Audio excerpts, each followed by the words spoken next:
It's a final here on D-Days, 42-17, South Dakota with the victory over Northern Iowa. Dave Brown back here with Andre Fields. Pleased to be joined down on the field by quarterback Aiden Bauman. Aiden, first of all, how you feeling? Took quite a shot there early in that fourth quarter. Yeah, I'm all good. Just wind knocked out of me, but that's football, so got to get back and keep playing, so it was a good game.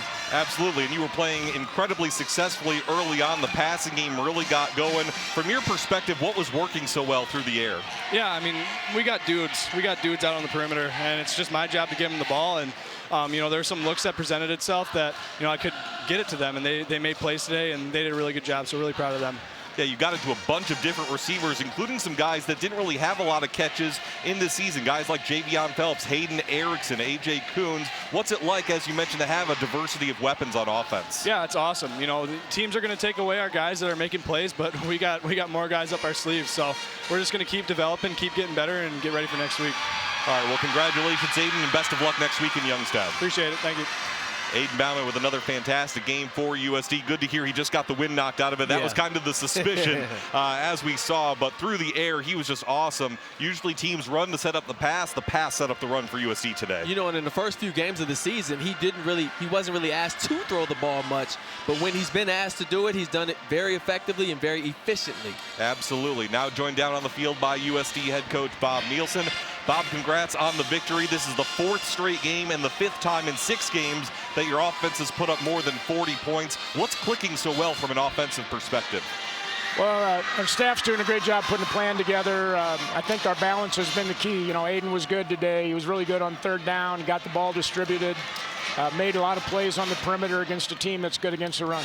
Yeah, we were joking a little bit earlier. Usually it's the run to set up the pass. It seemed this game, the pass set up the run. It was Tice in the first half and Pierre in the second half. You mentioned that balance, not just between run and pass, but between your backs. How nice was it to be able to use both of them today? Yeah, we've got a good group there, and they came in and did what they were supposed to do. They ran the ball hard, broke tackles, got yards after contact, and we got to just keep getting better. I'm pleased with the way our guys are improving, and we got some things to work on after today, but now we got to go on the road for a couple weeks, and we're going to have to play well on the road. From a defensive perspective, Northern Iowa scored on their very first drive of the game. It only took them 2.5 minutes. You guys seemed to shut them down after that. What kinds of adjustments were made after that first UNI drive? We gave them a couple of easy big plays, and certainly that's not typical of our defense. And after that, I thought we did a really good job of getting the game in control, and defensively got them off the field when we needed to get them off the field. All right, congrats, Bob, Thanks. and good luck next week at Youngstown.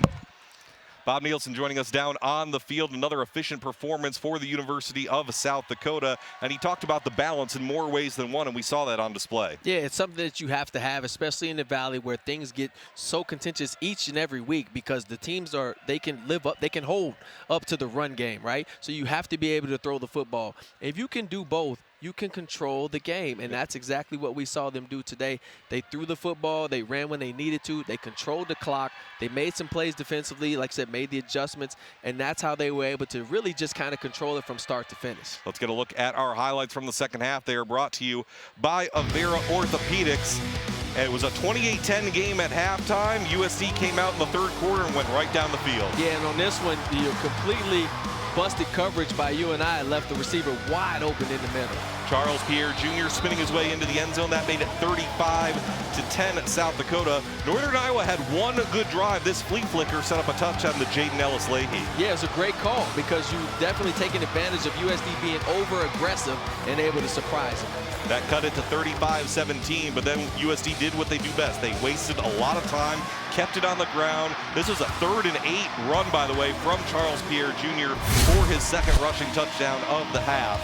And that was the final score of the ball game. 42-17 is your final. You get a look at the final numbers. 513 yards of offense. Yeah, that's just a ton. Usually defenses say we want to hold teams to under 300 yards of total offense. When you give up 512, you didn't really do your job. And then look at 3rd downs. 9 of 12, controlling the clock by keeping the football, keeping the defense off the field, keeping them fresh. And subsequently, the USD defense holding Northern Iowa to just 3 of 10 on 3rd down. USD had the 2nd best third down defense in the Missouri Valley coming into this game. Holding them to just 30% is huge. Yeah, it is huge. That's the goal. 30% or less. That's what you usually say as a defensive coordinator. So to hit that goal, that is awesome.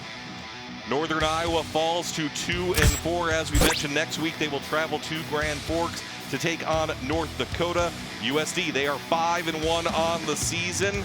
They have boat raced all of their FCS opponents thus far. They will travel to Ohio to take on Youngstown State next week.